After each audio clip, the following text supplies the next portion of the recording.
Let's talk, let's talk. What you wanna talk about? Let's talk, let's talk. What you wanna talk about? Kitchen talk, let's talk. What you wanna talk about? Kitchen talk, let's talk. Conversations that cool. Kitchen talk, let's talk. What you wanna talk about? Kitchen talk, let's talk. Conversations that cool. Let's talk, let's talk. What you wanna talk about? Let's talk, let's talk. What you wanna talk about?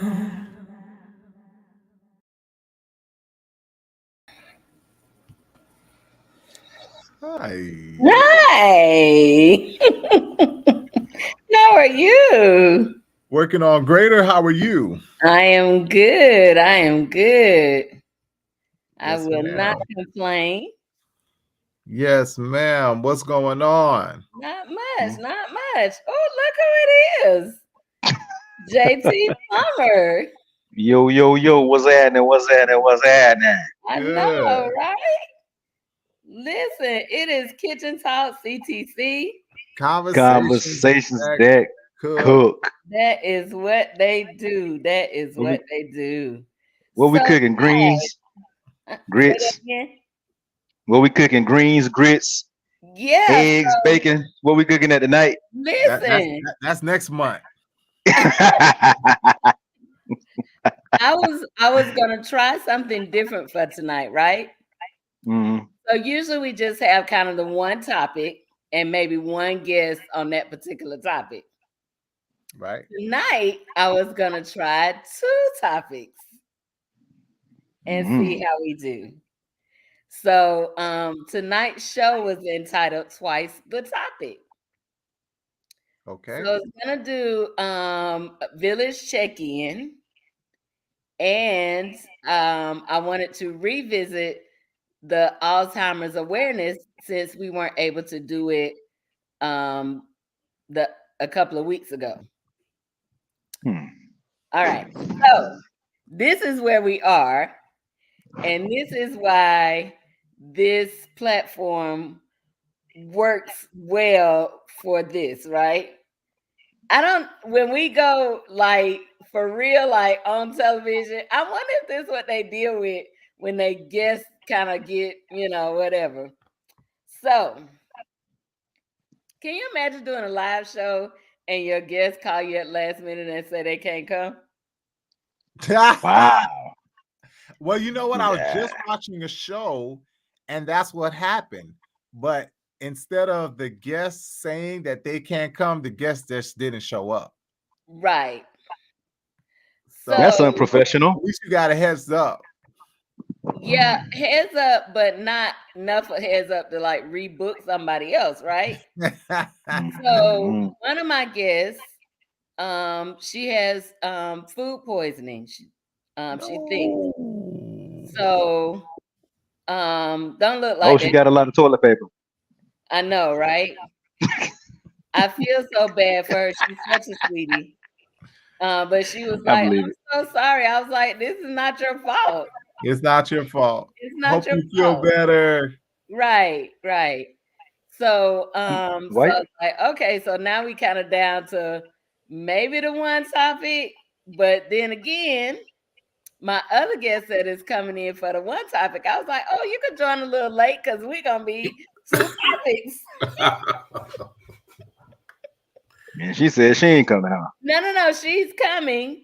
She's gonna be running a little bit on, on the after 9 o'clock time. I was like, oh, that's fine, no problem. We got two topics. We'll do the other topic first, and then when you join in, we'll go to segment 2, that sort of thing. So Y'all ain't finna be. topic was the village check-in. And Kim Black was gonna might she's gonna try to join us. So it's very interesting tonight. So it's us. Look, I got all three guys in tonight. I love it. What's up? So you guys, There you go, Dr. Scott. Dr. Scott and Yes, sir. Moist. So glad to see you guys. Mhm. So I don't know if you guys got a chance to go back and look at the show from last week, but it was a very good show with Derek D. McGee Sr. And we were talking about France's favorite topic, which I'm so surprised that he missed. Sometimes you got to do what you got to do. But it was a very good show. I think so. Anytime you're talking about politics. Yeah, so he got into it. You know me, I asked a whole bunch of questions, a whole lot. But Marvin, are you feeling better? I'm glad to see you. Yes, I am. I'm getting where I'm getting where I need to be. Okay. Yeah, I'm getting where I need to be. Good. What's wrong, man? What happened? Oh, Man, you know, brother just tired, man. Body was like, look, either you slow down or I'ma slow you down. I'll slow you down. Mm-hmm. It will do it. You definitely gotta listen to your body. Yeah. Big time. Listen when it whispers. You on retirement. Man, listen, I tell people I left fam, but I still work, man. Exactly. I started my own business, so it's not like, you know, yeah, free time. That's working harder than being at somebody else's business. Yeah. But you know, the thing is, you like working, you know, on a regular job because you want the security, right? Mm-hmm. Right. But the more security you have in a job, the less freedom you have. Yeah. I mean, so if you think about this, right, the most secure place is a prison. So when you think about like, okay, I want a job and I want this job for security purposes, then you understand that you have to be willing to give up some of your freedoms. Right. You know, so when you start your own business, you know, you have to ask the question, why am I doing this? You know, and initially when you start a business, you know, you have to understand that I don't have any security, but I have to give up a lot of freedoms because you have to continue to work to build it. Yeah. You know, I was telling someone the other day, there's a difference between being an entrepreneur and a hustler. You know, most of us, when we start a business, we hustling. You know, it's only when your business begin to grow where it can take care of itself and take care of you, where you stop hustling and you start running a business. Yeah. But hey, you ain't hear that from me because I ain't one to gossip. So are you still hustling or are you an entrepreneur? Right. Yeah. So like if you Rick Ross and every day you hustling, then you ain't reached entrepreneur status yet. And then the other thing is this: once you say, okay, I'm an entrepreneur, are you a business owner or are you self-employed? Because the worst person to work for is yourself. You're talking dad, poor dad right now. Yes, sir. Wow. Yeah. I don't know if you guys got a chance to read that. Dr. Scott, I don't know if you read that, but yeah, that's the old one. Yeah. Yep. What is it? Rich Dad, Poor Rich Dad. Dad, Poor Dad. Oh, I have heard of that one. I haven't read it, but I have heard of it. Yeah. But I actually I don't know if you guys got this, but I thought this might be a good book for us to read. It's called Atomic Habits. Oh yeah. By James Clear. I already read it. Good. You read it? Yeah. I thought you were gonna say something about Pimpin' Ain't Easy by Petey Green or something like that. Petey Green. I thought Petey Green. Pimpin' Ain't Easy. I thought that was your book. No. Yeah. When is that coming out, Doc? You said you had it on the shelf. Right. It's supposed to be, you know, ready for launch at this point. Right. But this one might be good. I also ordered Oh, it's Leslie. All I saw was the middle. I'm sorry. That's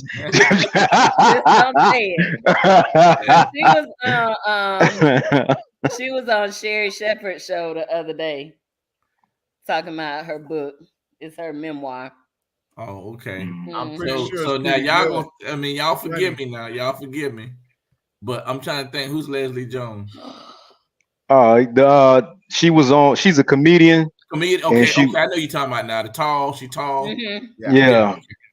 I think she did Saturday Night Live. Saturday Night right. Live. She done Yeah. Ghostbusters. She You know- done some stuff with Chris Mhm. Rock. Yeah. I mean, I thought that was her name. I'll be honest with you, but I She about wasn't. the color of this glove, but it's just Honestly, I thought that was her name, but Black is beautiful. I I love wasn't it. 100% is. sure if that's Even who you were more. talking about. The Mhm. blacker the berry, the sweeter the juice. She sat in for Trevor Noah. Yes. Mhm. It's hilarious. She's hilarious. Yeah, she funny. You got it. Yeah. So I'm gonna try to find some time to start reading again. That's what I want to do. But yeah. So maybe this Yeah. one, Atomic Habits, Yeah, it's for a good read. our next book club. Okay. You know the author? I don't. George Clinton. You mean his name, or do I know him personally? I mean, did you know him? I mean, try to get the author on the show. I thought. I am gonna try to get the author on the show. Oh. Yeah, but no, I don't know him. Oh, okay. That's all. Him Mm-mm. or her, my bad, player. Yeah, no. I don't know him. It's another one too. This lady is a billionaire. Her name is Trisha Bailey. Mm-hmm. She single. I don't know. Hey, JT slide. JT, that's when you slide into those DMs right there. I don't know if she is or not. Mm. She was on Sherry's show the other day too. Yeah. So I'm gonna ask a question just to mess with Lisa. What are the odds you think that she is single? Oh, that's a good question. Smart, successful, plenty of money. It depends. If she got married before she got the money, she probably good. But if she wasn't married before she got the money, even if she was married before she got the money, it still is a strong possibility that she's not married. Mm-hmm. Well, I mean, if we take a look at it, yes, it's probably a very strong possibility that she's not married. Black, successful, don't need anything in that way. She need. Never mind. Okay. Yeah, never mind. I'm not talking about that. I'm talking about in this wasn't supposed to be this show, Marvin. I'm talking about happens to you. Go ahead. I'm talking about in the way that a man feels like he needs to provide. Okay. She does not necessarily have a need to be provided for. But see, so does provision only comes with the money that the man brings home, or is there other forms of provision? I mean, it probably is, but it just depends on the mindset of the man. Yeah. Okay. So does it only depend on the mindset of the man, or does she have some part to play in there? I'm not. See, Marvin. I'm just asking questions. You brought it up. So, I mean, it's a two-way street, of course, right? Yeah. But if I have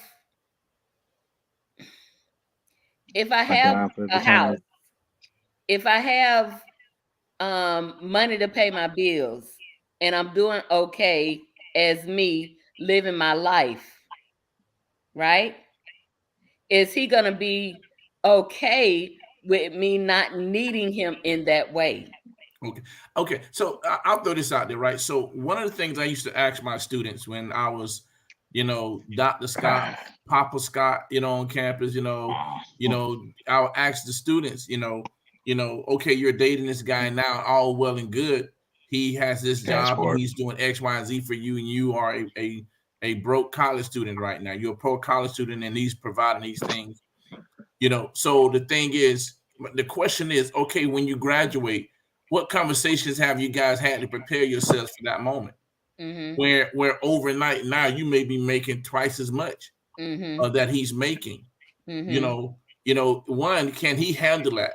And Mm-hmm. two, can you handle it? Mm-hmm. Or is it a place now where it's your money and you're this and you're that? Do you still, because see, a lot of times we think being a man is just based off of, and his act of provision is just based off of him paying the bills and so forth and so on. And Right. then when a woman says she can do that, she feels like she don't need a man. Mm-hmm. Right? And we saying the same thing. Yeah, that's all I'm saying. So it's coming back to that place of, then a lot of times we look at women define a man's role in multiple ways, and when they get to the place where they can provide and financially they don't need a man and so forth and so on, right?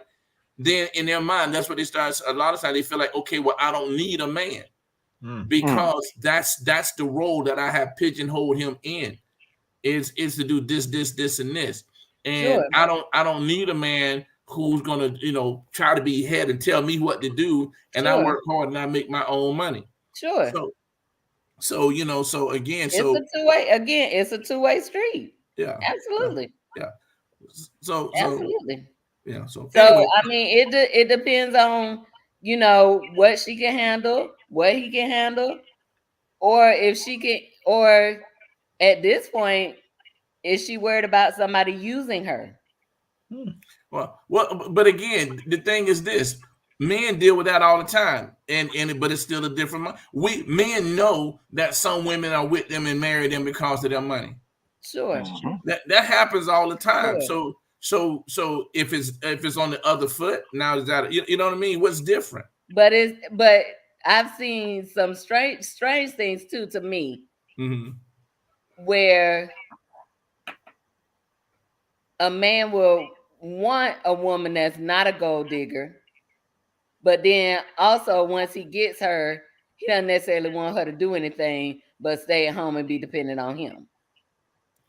Well, yeah, but so why not just get the gold digger? That's her aspiration.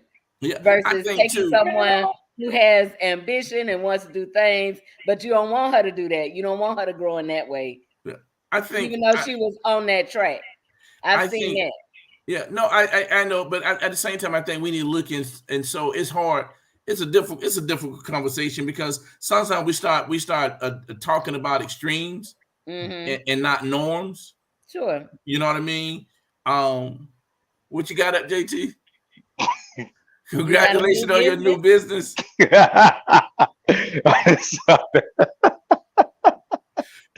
You got a new business? Oh no, that was from when I started everything else. I just still got to have stuff sitting on the on my table. No, JT was saying change the subject. Cause it's finna get hot. It's finna get hot. Not at all. Hey, listen. I saw Lisa turn red. You looking at them chairs behind me? I'm good. Y'all remember them cartoons when people get mad and the smoke start coming out? Listen, trust me, I am good. Good. Not mad I know, at all. But you both were saying pretty much the same thing Mm-hmm. in terms of your viewpoints. But the dynamics of relationships are changing, right? So sure, I got both sides, and I'm like, yeah, you making some valid points. Yeah. It's the thing of men. We look at men in relationships in one way, and then women look at each other and look to evolve. And so women evolve, and we look at men to evolve. But what role do you want the man to evolve to? You follow what I'm saying? Because I think that depends. I don't know if can you generalize it like that? What do you mean generalize what aspect? I think all of us evolve, men and women. Yeah, but I think it goes back to what Francis was saying in the sense that women that dynamic is changing. Women are the fastest growing group of small business owners. They are one of the fastest group that arrives into the place of wealth. Mm-hmm. You know what I mean. So there is a difference there. That group is there is one of the, especially black women, is one of the most educated groups there are. So where women are going to school more, men are going to school less in some sense, or whatever, so that dynamics is changing, and so you have, there's just different questions, that you have to look at and deal with when you start dealing with this thing called relationship, dealing with men and women, It's definitely multifaceted. I mean, you can't. It's no way to really put like, here's catch it's all. one boat. Yeah, you just Correct. Right. can't lump everybody together. Right. You can't. But what happens is this, though. There are certain things that are not uncommon. Okay. And that happens in most relationships and in most marriages. At some point, if people be real, at some point in time in your relationship, in your marriage, you're gonna hit this point, right? And so there are certain things that we can classify as the norm, Okay. that more than likely at some point, yeah, you've been there. Now we're all the same, but we're all different. You know what I mean? From the standpoint that I say this: we are the sum total of our parents. We are a mixture of their personalities, our grandparents' person. It's amazing how you can see your grandparent in your child and be like, wait a minute. Yeah. But at the same time, then we take that and then it's the mixture. Okay, now it's the environment that you put that personality in, and which side of the personality, what side does it gravitate to? So, you have all those things that then make us who we are, right? As far as how we respond, how we think, they always say, don't tell a child how to think, teach them how to think, right? Yeah. But the problem is you're telling them how to think by what you do, because they develop their initial thoughts, what they like, dislike, based off of your thoughts, your likes and dislikes, and then you put them in that environment. And so, so we're different because of our environment, but there's certain things. If I find someone in the same environment, I can find both sides of that coin that look just like you. So we can start talking about certain things that are common. It's not everybody, but these are common things that a man will face. These are common things that a woman would face. You know what I mean? So, and I think if we be real with it, you know how they always talk about men have a midlife crisis. Well, that's not just men. Women face these things too. It's just that now they're in a position where they can be more open about it and more, and talk about it. Because a lot of times you feel like you might be the only one. Only one. And you're not. This thing is more common than you think. Sure. And so how to navigate a relationship when you're at that level of wealth, a lot of people don't know and understand because they haven't really seen it. And again, the predefined roles of how it's supposed to be. And again, most time, if you're a strong woman, you still want a strong man, right? But a strong man don't necessarily want a strong woman. A strong woman. So you have to, so you have to be able to navigate those different things, understanding that you might be this way in the boardroom, but when you come home, you might be, yes, I do the cooking. Yes.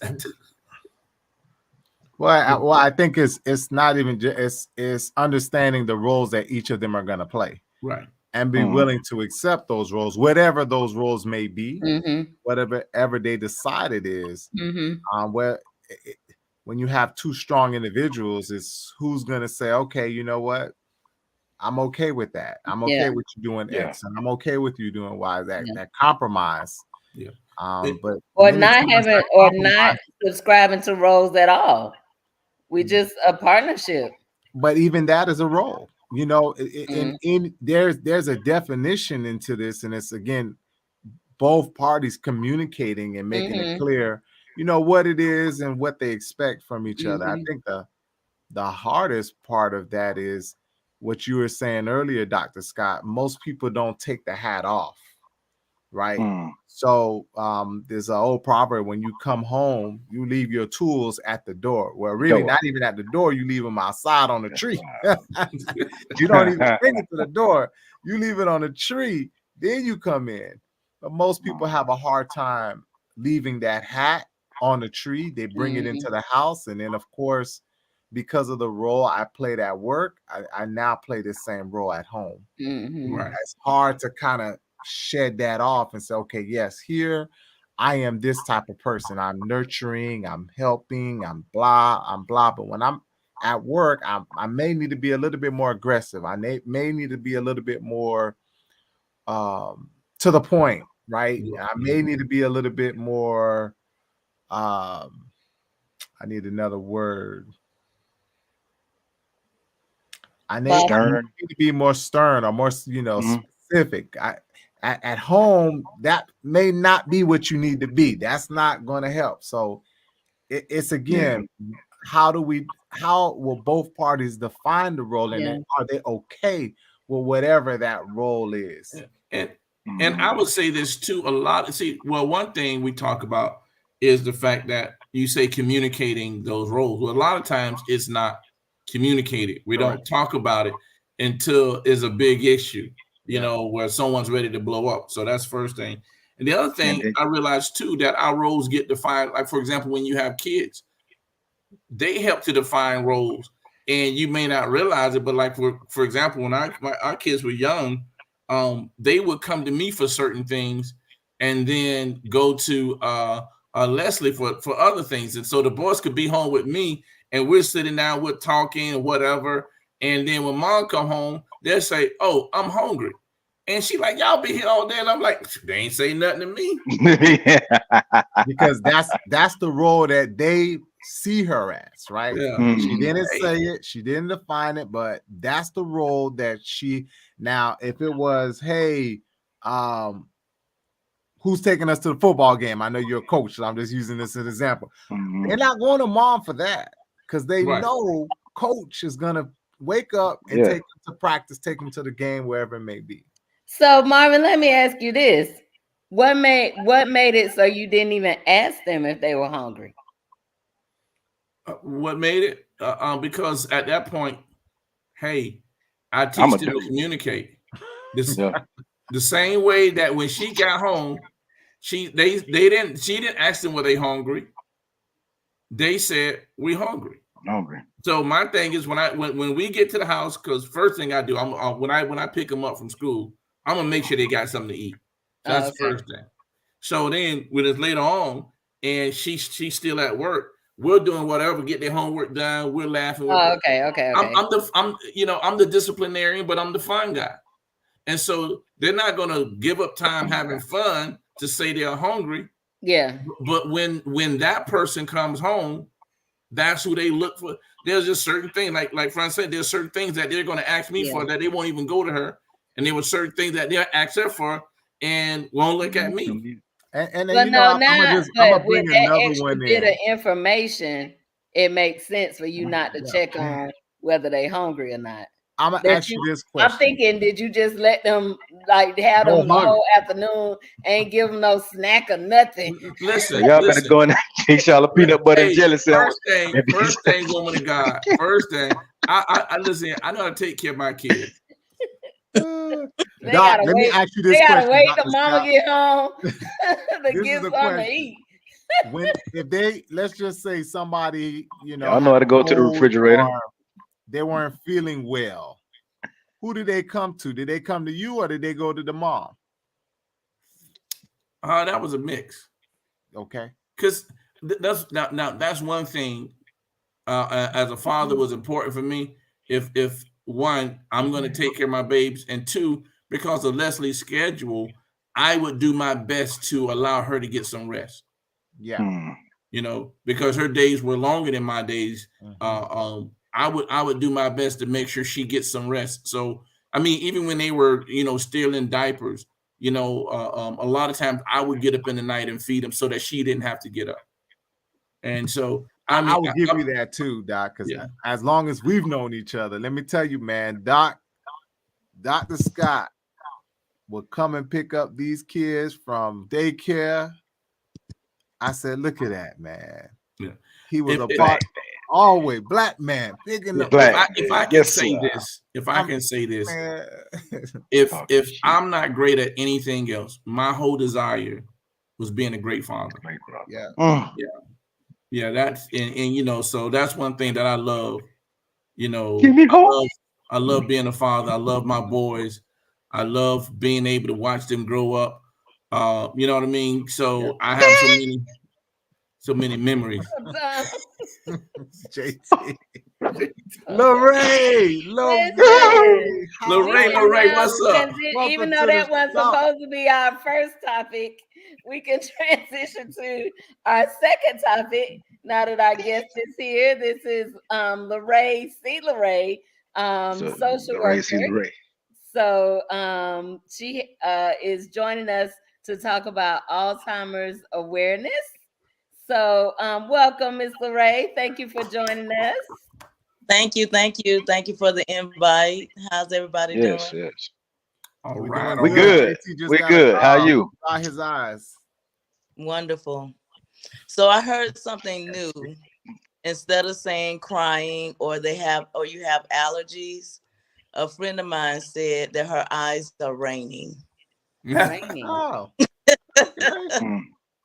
I thought that was very unique. Yeah, mine tend to do that from time to time. Mm-hmm. Yeah, mine was just doing that. Mine leak. They leak. I don't know. They leak. So I have to find out how to fix the leak. But yeah, mine. Do you have to fix the leak? I know, right? You can't stop the rain. And some people say, "Can you stand the rain?" JT, that's on you. Well, it is, and you can't stop the rain too. Can't stop the rain. Yep. Oh Lord, you done got both of them. Marvin and JT. Listen. So oh Lord. Tell me, can you weather the storm? Now, let me tell you, I just want to know, will you be able to remember that song if you have Alzheimer's? Yes. Yeah. That never goes away. Hey, LaShonda. She said her sweat. That's a good one. Yes. So listen, we a few weeks ago, last month was Alzheimer's Awareness Month, and we were going to have this show, but we had some technical difficulties that I told y'all about after my trip. I come home and the house is just out of whack, like no internet. So I asked Miss Lauray if she could come back this week, and we were gonna try to do our twice the topic night. So we did end up with a topic that Marvin tried to get me on one, but I'm not. I'm still good. You will not row me tonight. I'm gonna be all right. She's gonna be all right. I saw him in Jacksonville. We gonna be all right. All right. Be all right. I'm gonna be all right. I don't care what you try. I'm good. So tonight we want to dig into a little bit of this conversation. I think that again, our goal with Kitchen Talk is just to spark different conversations that I think are important and need to be had. So if we can get people to talking about the things that are going on, about some of the stuff that is still going on that we don't necessarily talk about anymore. So I don't think we've ever talked about Alzheimer's. Is it still called disease, or is it just an Alzheimer condition? And then the other question I have too, is it different from dementia? So it is. Also want to give this disclaimer because Miss Lauray says that she is not the perfect expert, but she does have some expertise and experience. So got more than me. That out there as well. And Marvin said, I don't know. Pharmacists, you should know.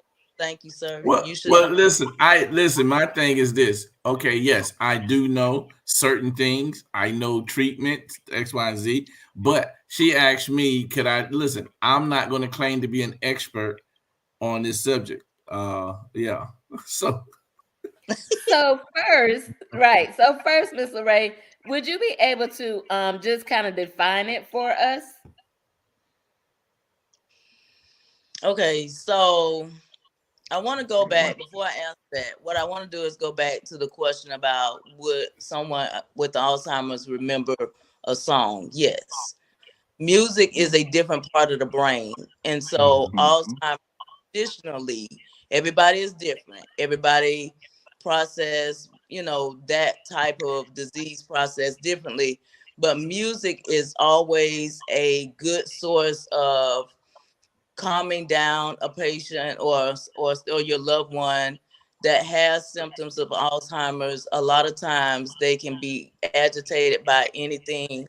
And so music is always used for soothing, and music is the one thing that they will remember. Um, to define Alzheimer's, so I did not do all of the research as far as giving you the technical definition, but there are different types of Alzheimer's. So dementia is one type of Alzheimer's. Right. Individuals that has Parkinson's disease can also have a type of dementia or Alzheimer's. People that have had strokes can have a type of dementia or Alzheimer's. So Alzheimer's is probably the broadest topic, and it just depends on whatever other disease processes a person has. It may mimic or show the type of dementia and Alzheimer's. So dementia can be in stages as well, and those stages can be early, late onset,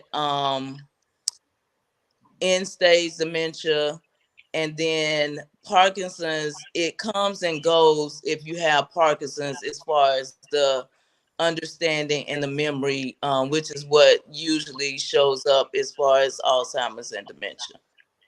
So I do want to say this: Tallahassee does have a great resource that individuals are able to use, and that's the Alzheimer's Project.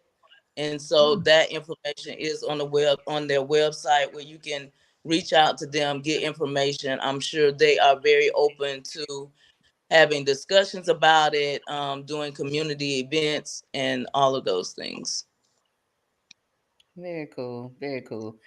Um, do you know if there is a way to test to see if you are prone to it or prone to having it? Like, I don't even know how to say. Do you catch Predisposed. have it? Do you for catch it? Do family you family like? You don't history.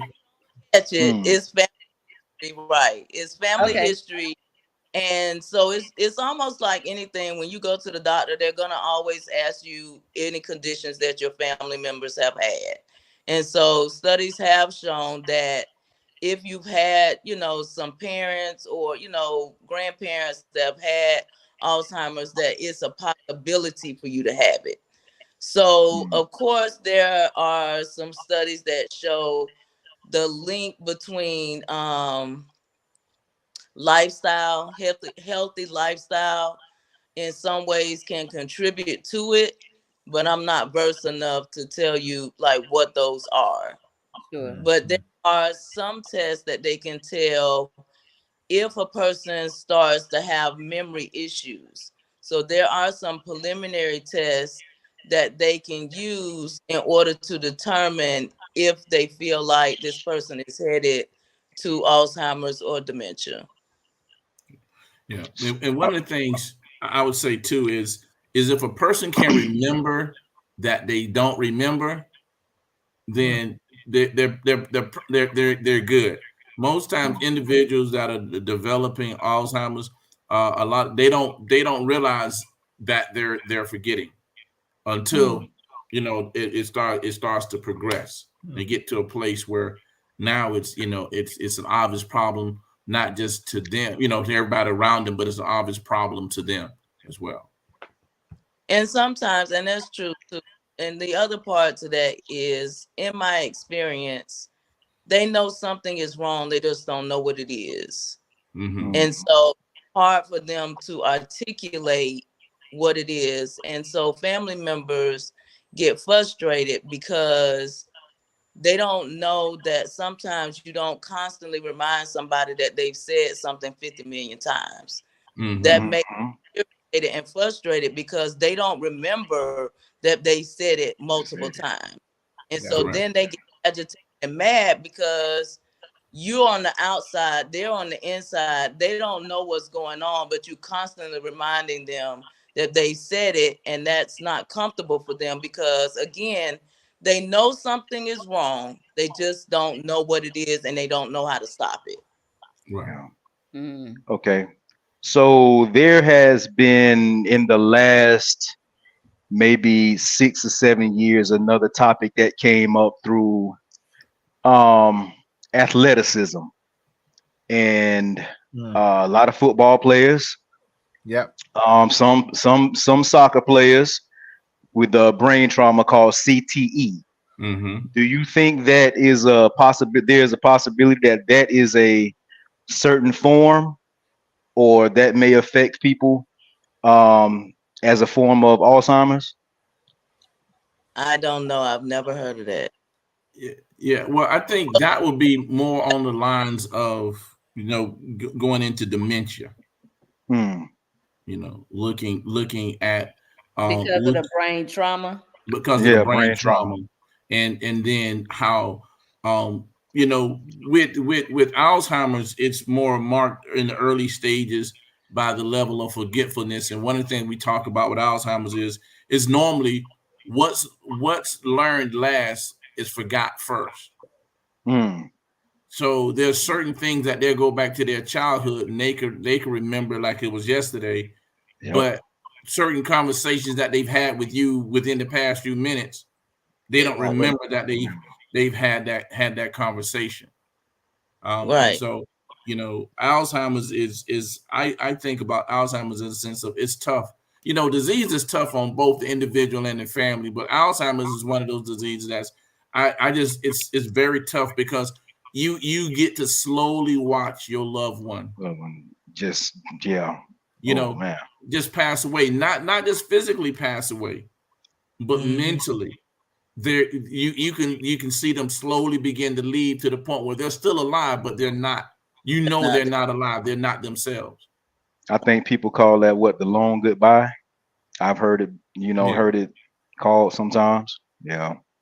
Right. And then sometimes one of the clients that I used to work with, the family members said they had to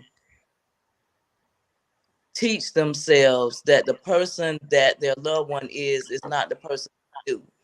So they enter their space as a brand new person, somebody they're getting to know, because that individual is not the person that they used to be. And so that helped provide comfort and some processing and a way to support the individual, because when we know our family members, we're closer to them, we can talk about various things.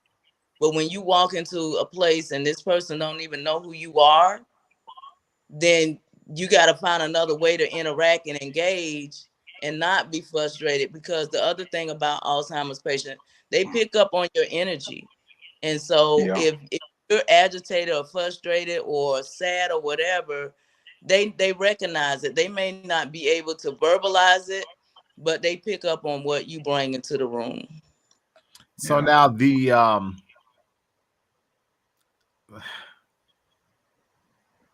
I guess the research and the treatment has come a long way thus far.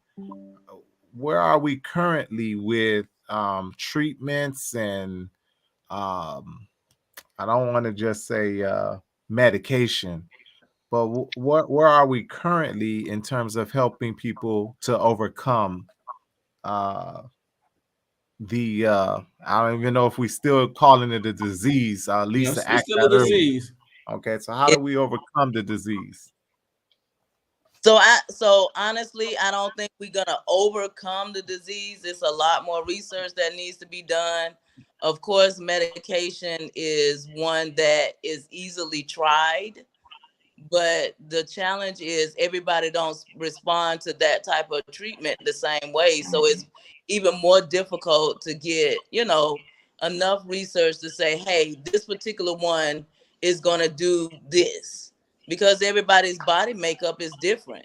And so a lot of times it's a cocktail. They'll try a particular drug, and then they may have to give a family member something for anxiety or for something else. Like, it's not just gonna be one quick fix medication to make it work. Yeah, and so there's nothing really out there that's gonna say, "Oh, we this will keep your blood pressure down." This will keep Alzheimer's at bay. If you take this, it's still it slows it may slow the process, but it does not stop the process. Stop it. That's right.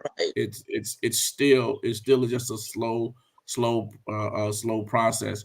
And so a lot of times they're giving things to help with the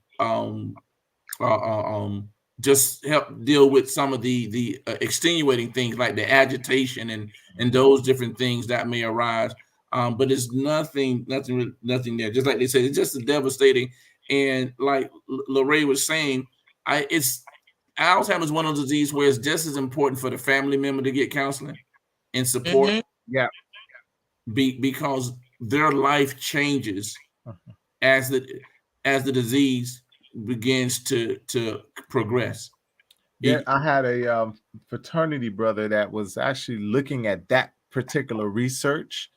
I think that's what his dissertation was about. I don't want to go too deep, but he was looking at not just the patient who is getting the treatment, but the family members, how they had to, provide that extra support, how they needed, support themselves to assist the family member who was in need at the time. So whether it's Alzheimer's, whether it's cancer, whatever it may be, the family member who is providing assistance to that person is also in need of assistance. Yeah. Well, definitely the caregiver. Right. That has increased tremendously. People are now really recognizing the need for respite, where the caregiver can go off for the weekend and some agency come in and support the family member, and the support groups that are available. Before, you just basically did it on your own. Now, if you had some family members that can trade out and switch out with you, that was good. But if you didn't back in the day, I would say 5-10 years ago, you just suffer. And unfortunately, a lot of times the caregiver passed away before the person with the Alzheimer's or dementia, because they themselves out. And dementia is not what ultimately has a person that causes a person to die. It's other symptoms like aspiration or pneumonia, or things that have affected the body because certain disease processes have been affected. And so that has caused the client or the family member to have other symptoms. At some point, the loved one stops eating. They just choose not to eat. They're not hungry. They don't want it. And so you can't force them to eat. You force them to eat, they'll aspirate, they'll get pneumonia. So it's like you have to really, really be careful about just the symptoms. Some of them get UTIs and cause pneumonia. A lot of things cause adverse reaction to what's going on with them when they start to change and don't want to, live what we would say is a healthy life. Yeah. And how do you treat the person that raised you like they're your child? Right. How do you tell the person that's used to driving you everywhere that they can't drive, and they're looking at you every day trying to get their keys and trying to I could remember my great uncle cousin Curtis. I miss that dude. Anyway, he used to always try to leave the house, and we used to Uncle Curtis, no, you can't. And so one day he got out the house, and this is when he realized he had a problem. He couldn't remember how to get back home. Yep. And so finally he asked the guy, he was like, "Hey, you know me?" And the dude looked at him and laughed, said, "Uncle Curtis, yeah, I know you." He was like, "You know where I stay at?" He was like, "Yeah," and he brought him home. And Wow. from that point, then he realized, okay, I got it. But then that was a slow process of Right. watching a man who helped take care of me when I was little, you know, you know, become a shell of himself to ultimately pass away. Yeah. Right. Yeah. And that's the other thing with Alzheimer's, and the reason why a lot of caregivers don't get rest, because they have to be on guard. Yeah, they might go to bed, but they can't, 24/7. because that person, if they're a wanderer, they'll get out the house in the middle of the night. They waiting for you to go to sleep. Mm-hmm. So Yeah. that, and they can be aggressive. There are people who are so sweet, you would never think they would cuss, they wouldn't fight, but you have them where their mind and what they're dealing with causes them to be aggressive. And so some family members have put their loved ones in nursing homes because they can't handle them fighting against them and biting them and refusing care and things of that nature. So caregivers go through a whole lot Yeah. and really Yeah. trying to care for their loved ones, especially at home. Many times people don't want their loved ones to leave home because that's what's familiar to them. But Right. at the end of the day, if you're a caregiver 24 hours a day, you're not going to make it. Yeah. And that's why, Lisa, I think shows like this are important, not just to talk about the disease, but talk about, like in this situation with this disease, talk about the help that the individual, family members, talk about the help that they need. Because Sure. it's like, think about this: you raise your children, and your children are grown and out the house, and now you have another child that Mm.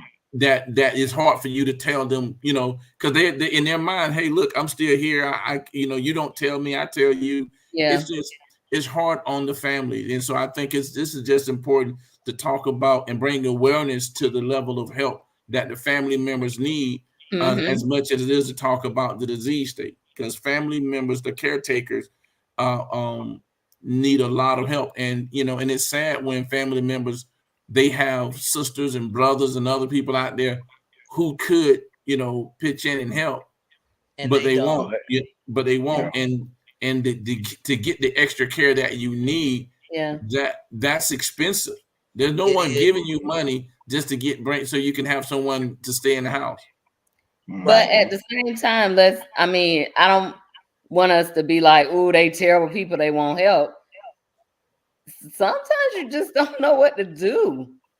But And sometimes, so you just, and I'm not saying, I guess I'm kind of looking at it from, a couple of different sides. Is you you may be nervous about, some of the things you just said, the aggressiveness, the this, the that, trying to keep them inside. You know, I'm not saying there aren't selfish people out there that just won't help. But sometimes you may want to help, but you got to help in another way. How can I help? How can I support in another way? and Because There that's was the to a tell you the truth, yes, I'm not good with sick and needs and things like that. But if I could support the caregiver in some way, then that might be something that I would try to do. and that's the I question asked, is how can you help?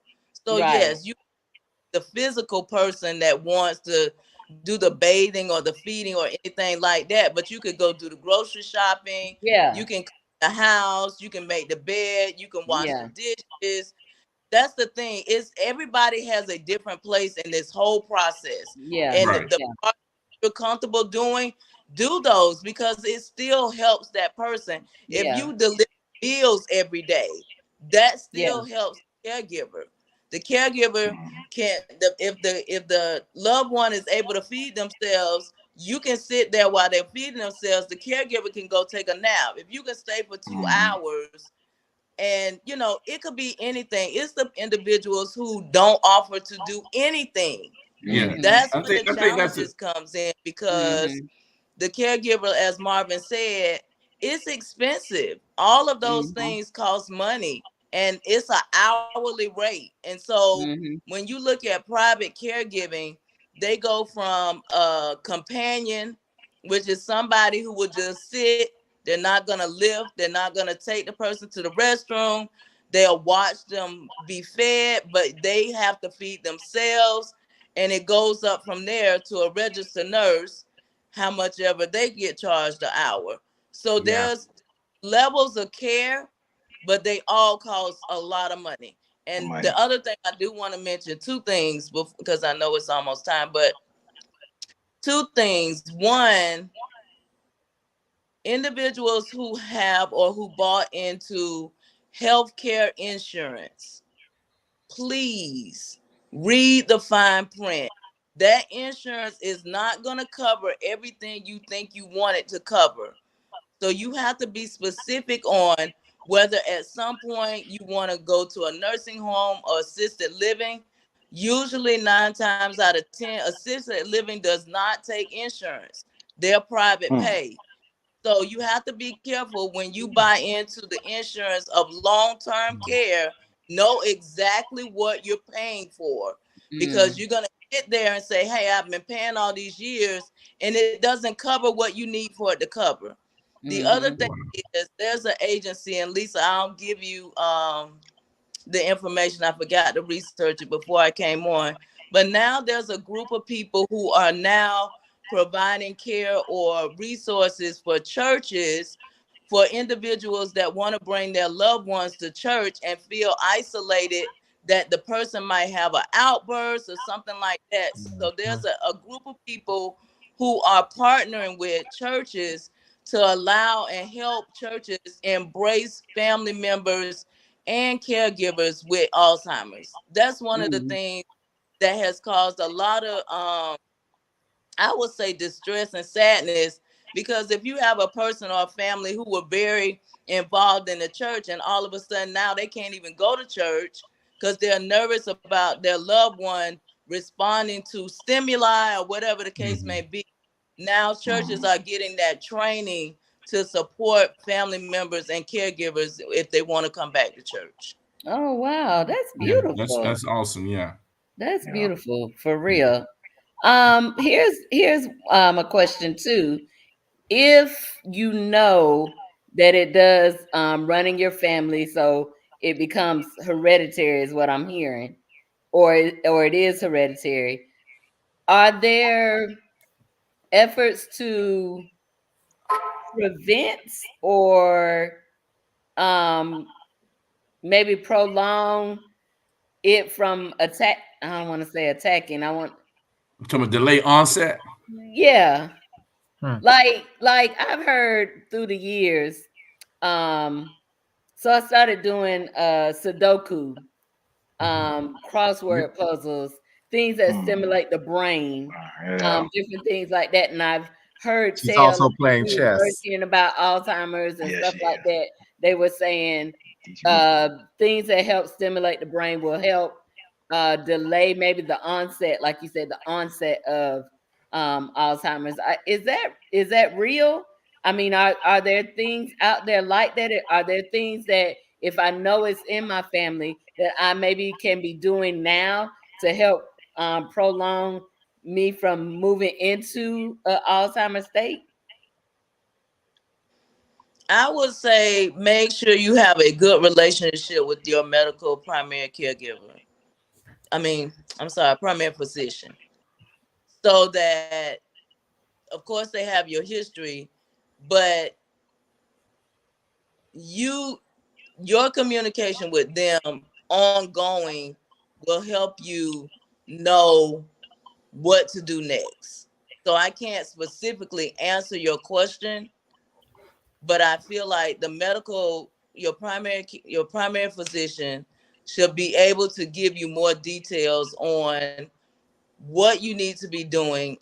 Some of it has to do with diet, some of it has to do with Hmm. exercise, healthy living, things of that nature. and what we feed our brain. You know, the food still affects our brain as well. So I would say that, Dr. Scott.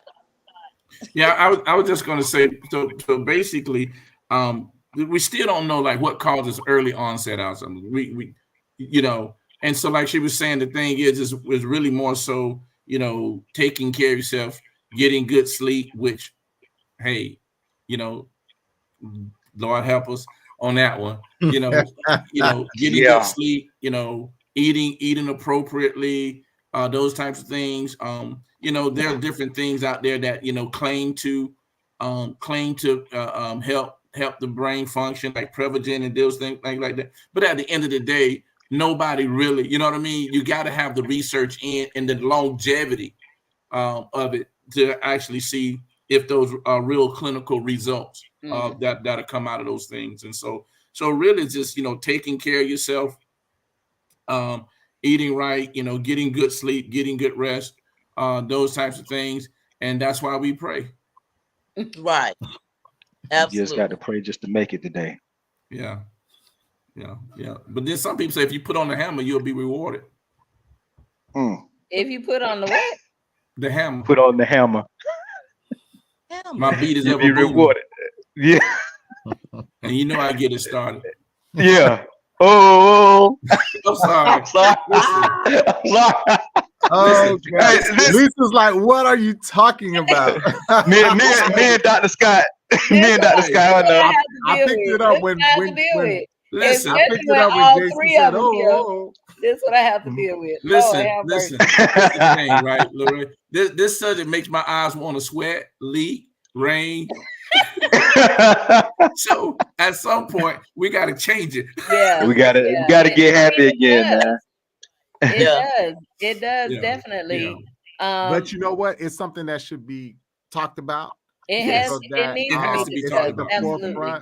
And then again, I say this on so many topics when we talk about health, in terms of us understanding and start putting the money towards understanding how it affects the Black diaspora. Let's put it that way. Doing the research to say, hey, what can we do to start finding cures, finding ways to deal with situations like this? I don't know. I think we need to do a better job. That's all. I can't. Francie, this is the thing, right? You are, what you're saying makes sense, but just always remember this, right? The money's in the treatment. Correct. Not in the cure. Right. And when you look on the at the stock market, some of the biggest traded companies are pharmaceutical companies. Mm-hmm. So we have to understand that there is a money money involved in this thing, and so it's that's just the nature of the beast. You know what I mean? So we have to be, at the end of the day, be able to do better about ourselves, in the sense of what is taking care of ourselves. What does that really look like? What does eating right? What does that look like? You know what I mean? Do I have to give up X, Y, and Z just to, do I have to give up bacon just so I can say I'm eating right? Right. Yeah. But anyway, so I'm just saying. So I think those are things that we need to educate each other on. That I think educating our communities, creating more things, because Alzheimer's is something that does affect the Black community. And creating things in community centers for family members to caregivers to bring their loved ones and be able to sit down and for them to, okay, while they're here, you can relax. Sure. Listen, we're going to do this, and you go have a spa day. But again, it goes back to how can we help? Because Lisa, the thing is this, is just do something. Don't say I want to help, but don't help. Right, absolutely. And don't say anything. Don't offer. If you have a hard time sitting there with them, and that's not your thing, then at least offering some other ways. Hey, look, I know I'm not doing this, but I can do this. I'll go get the groceries for you. Sure. You don't have to try to, again, let me take some of that pressure off of you so that there will be some level of relief. You're doing this, let me do that. Yeah. I think it's two. One is the person not being afraid to say, hey, I can help you. And the other person who's providing the service say, hey, I need your help. Right? Because most people who are probably the caregiver are like, I got it, I can do it. And they keep going and going without stopping to say, hey, you know what? I need support. Yeah. I think again, both sides should be willing I to say, hey. think too, there's definitely a conversation that can be had. So I'm thinking that I would want to say, when I get, or if this happens to me, We're not speaking that. can I say true? But I will say, find a facility. It may be hard for you to say, I don't want to put my loved one in a facility. But at the same time, because I know what caregivers go through, I don't want you to go through that. But Lisa, that goes back to what Lauray said before, though. Finding a facility is one thing. The other thing, and now, is how do you pay for it? Yeah. Well, yeah, that's true. I think that's another show we should really dive into, and a How do you pay conversation for it? on the will, the living will. Yeah. Right. Yeah. Before all of this happens, what do you want? Yeah.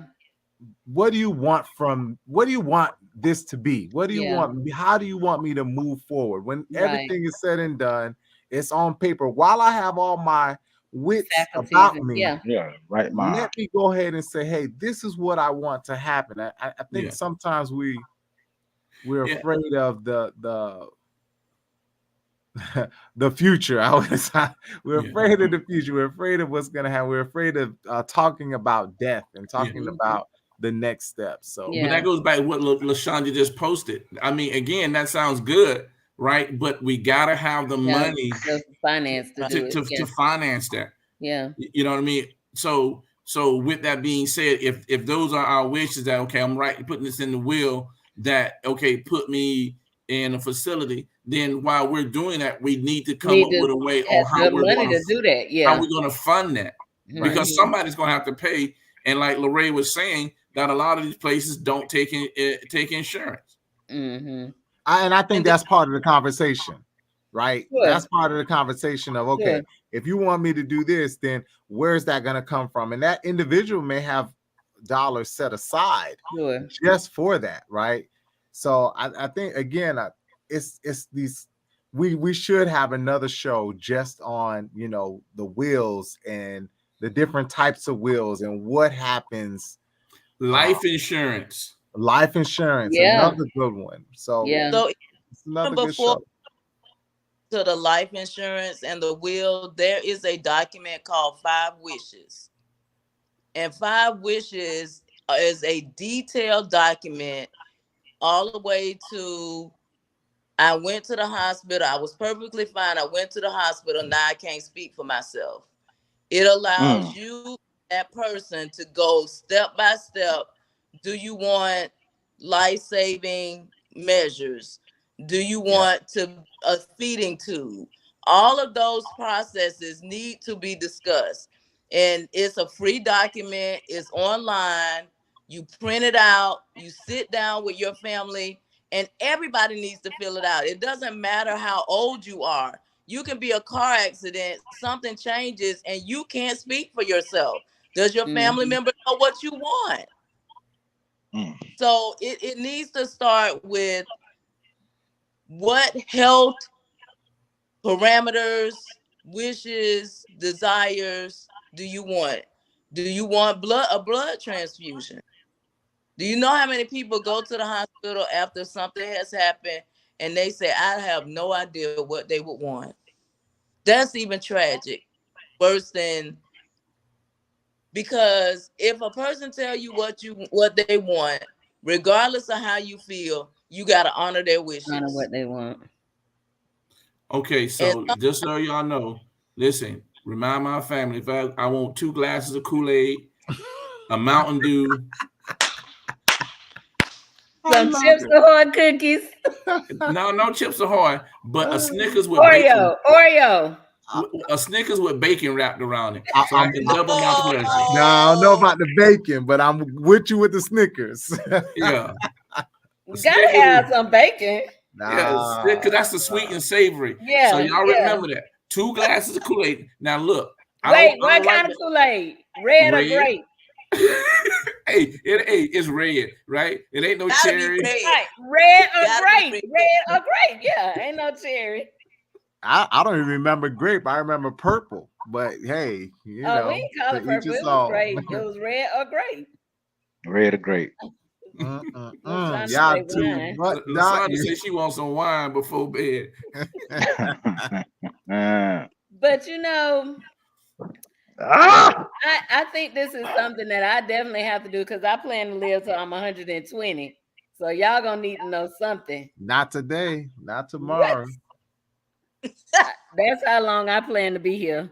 So I got another few years to go. But thank you, Miss Lauray, for joining us and having starting this discussion with us, because we definitely will continue we'll keep this like we keep the voting, like we keep a couple of other conversations that we have. This is definitely one of them, and caregiving and different types of diseases that might not affect us physically right off, but they do, weigh on you in ways that we just don't think about. You just thought mom and them just forgot because they was old, but that really might not have been the case. It could have been something, something else. It could have been, Alzheimer's before we knew what it was. Before we knew what it was. She said, Hercules, wonderful job. Hercules. Wonderful job. That's my baby. Really, LaShonda? Okay. Get the D. Call me out. LaShonda is a nurse, and I encouraged her to come on the show, and she told me no.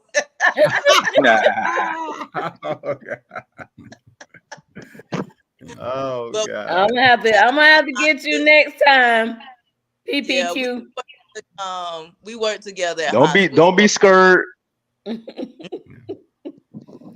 But again, thank you so much for joining us. I really appreciate it. This is a tough conversation to have.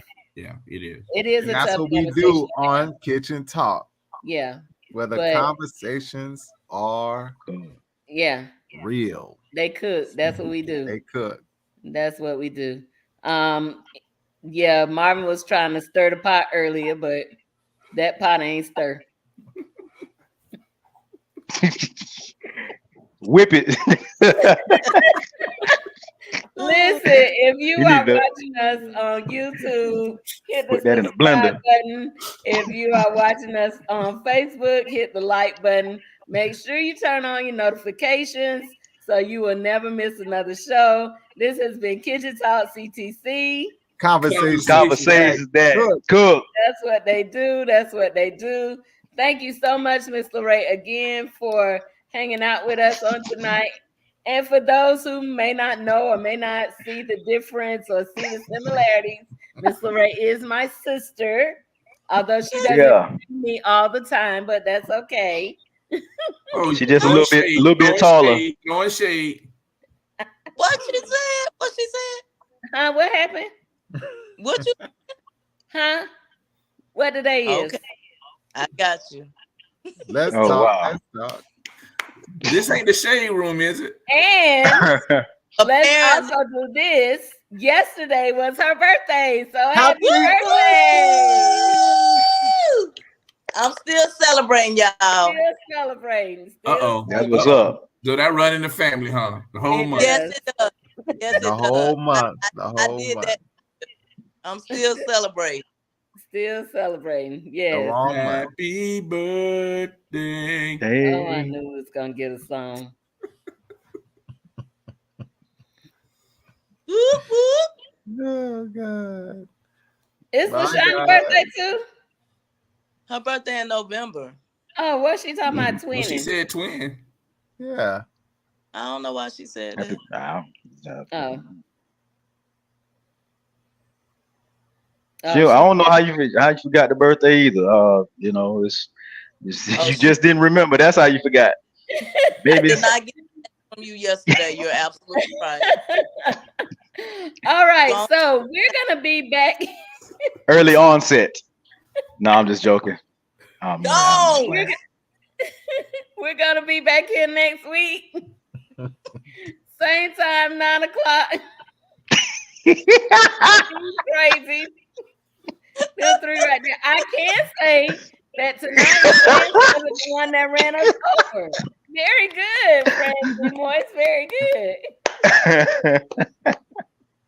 Y'all crazy. All right, friends, JT, Marvin, thank you guys for hanging out. Appreciate y'all so much. And we are going to we'll be back next week, y'all.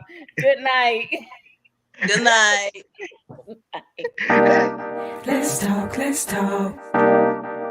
What you wanna talk about? Let's talk, let's talk. What you wanna talk about? Kitchen talk, let's